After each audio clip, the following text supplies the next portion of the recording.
Let's go.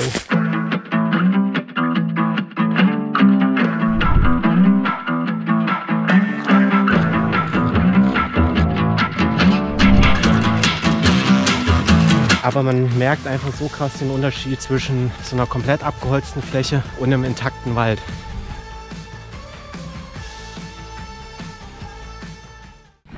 Hallo und herzlich willkommen zu einem neuen Video. Einem etwas anderen Video als sonst. Wir sind gerade unterwegs.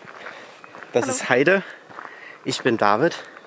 Wir machen heute so eine kleine Testtour für vielleicht zukünftige Projekte. Mal schauen. Wir sind ein bisschen draußen unterwegs. Wir haben die Rucksäcke gepackt. Wir haben so einen ganz groben Plan. Viel Spaß bei dem Video. Wir sind noch keine 500 Meter unterwegs, als uns bewusst wird, dass es vermutlich doch kein reines Wandervideo wird. Was hier gleich am Anfang unserer Wanderung auffällt, sind zum einen diese Kahlschlagflächen und da, wo noch nicht kahl geschlagen ist, da sieht man dann gleich diese großen abgestorbenen Fichten und zum Teil auch Kiefern, was wieder sehr eindrücklich zeigt, wie schlecht es tatsächlich um den Wald trockenheitsbedingt und borkenkäferbedingt steht. Extremwetter wie Trockenheit, Hitze und Stürme schwächen die Fichte und verbessern gleichzeitig die Lebensbedingungen für Käfer, die Rinde und Holz nutzen. Die Auswirkungen der Klimakrise sind hier bereits drastisch zu sehen.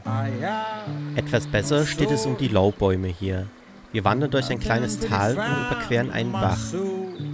Durch Schatten, Wasserspeicherung und Verdunstung erfolgt ein Kühleffekt im Waldinneren. Dies ist umso größer, je dichter das Kronendach geschlossen ist. An dieses Mikroklima sind viele Arten angepasst und darauf angewiesen. Natürlich ist das Gebiet hier aber nicht. Wir sind hier an einem künstlich angelegten Stausee an der Saale unterwegs. Neben Energiegewinnung und Hochwasserschutz ist es auch ein beliebtes Erholungsgebiet. Eigentlich wollten wir den Weg entlang des Wassers nehmen, sind aber irgendwo falsch abgezweigt. Ja. Anstrengend. Irgendwie hat uns gerade unser Weg verlassen. Jetzt müssen wir mal gucken, ob wir auf einen neuen Weg kommen. Aber irgendwie querfeldein ist ja auch schwierig, weil es ja echt steil ist und irgendwie voll die Felsen kommen. Heide ist schon weiter als ich. Das wäre einfacher gewesen, wenn wir diesen Rundweg einfach genommen hätten.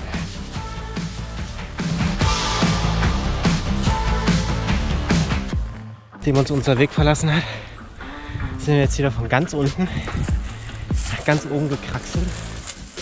Aber eigentlich wollen wir unten an der Kante lang laufen.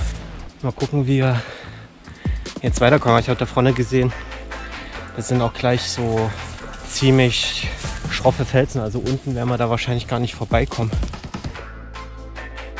Hier oben sollte jetzt auf jeden Fall ein erster Weg kommen, der dann aber auch irgendwann wieder aufhört. Das ist jetzt nachmittags 4:45 und wir haben echt noch viel vor uns. Sehr viel. Mit unseren Umwegen und einer Sperrung wegen Waldarbeiten haben wir heute insgesamt eine Strecke von 14 Kilometer vor uns. Wie ist es bisher? Ich merke, dass ich super lange nicht mehr mit dem Rucksack unterwegs war. Ich bin sehr froh, dass ich den wunderbaren Bergsteig-Kletterrucksack mit tollem Tragesystem habe, weil das macht es irgendwie leicht. Es tut gut, mal wieder einfach nur draußen zu sein. Ich habe die letzten Wochenenden einfach immer durchgearbeitet.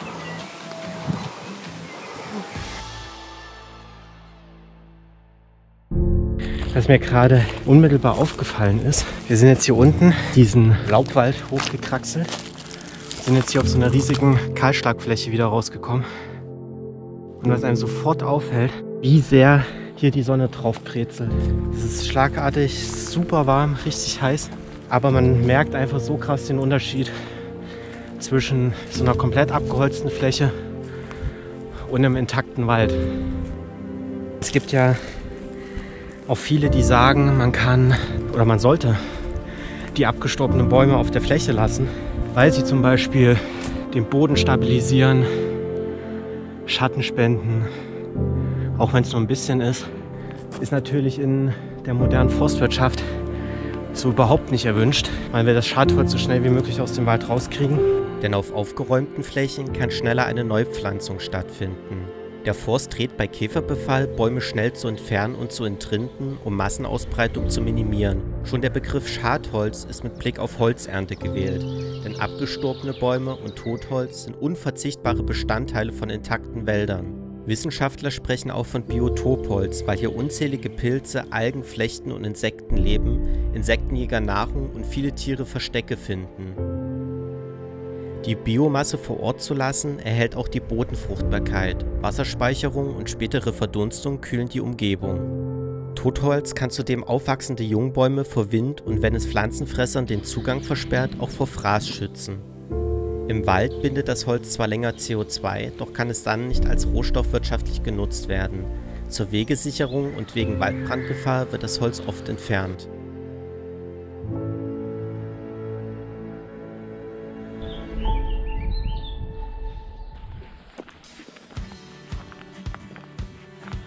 Wir sind immer noch unterwegs. Obwohl die Wetterstation für heute nur 19 Grad als Höchstwert aufzeichnet, fühlt es sich brütend warm an. Unter den Kiefern haben wir fast ein mediterranes Flair. An der oberen Saale gibt es mehrere Talsperren. Sie wurden ursprünglich in den 1930er und 1940er Jahren für den Schiffsverkehr errichtet. Da es für uns die erste größere Wanderung mit Gepäck nach dem Winter ist, kommen wir ordentlich ins Schwitzen.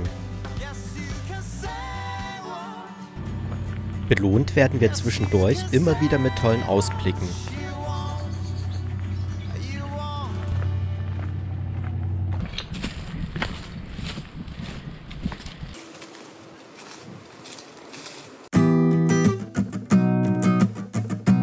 Für uns sind solche kleinen Mikroabenteuer zwischen dem Alltag im Studio und eingebunden in unsere großen Filmprojekte immer so etwas wie ein kleiner Kurzurlaub.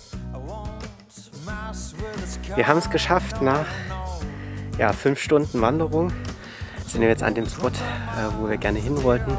Voll die schöne Abendsonne und ja, wir werden jetzt erstmal was trinken, was essen. Mal gucken, ob ich jetzt noch ins Wasser gehe. Eigentlich wollte ich gerne baden. Aber Wassertemperatur ist irgendwie so 14 Grad oder sowas. Ja, ist doch mal ein schöner Platz hier.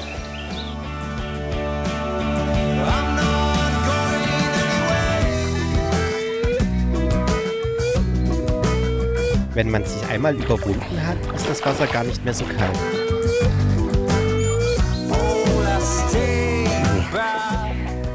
Oh, tut das gut nach dem Wandern.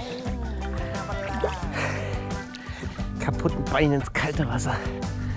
Oh.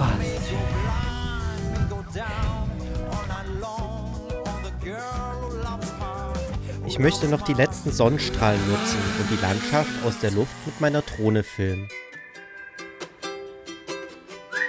Auch hier wird noch einmal das Ausmaß des Fichtensterbens deutlich. Ich liebe die Perspektiven und Bilder aus der Luft, denn sie geben mir völlig neue Einblicke.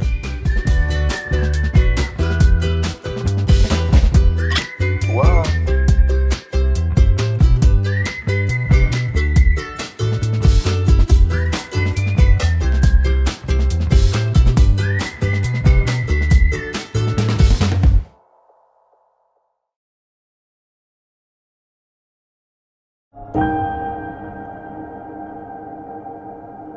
Einen wunderschönen guten Morgen. Es war für mich eine sehr kalte Nacht und harte Nacht, weil meine Isomatte, die ich vor der Wanderung geflickt habe, leider noch ein Loch hat. Offenbar habe ich nicht alle Löcher erwischt. Jo, jetzt packen wir zusammen und machen uns auf den Rückweg.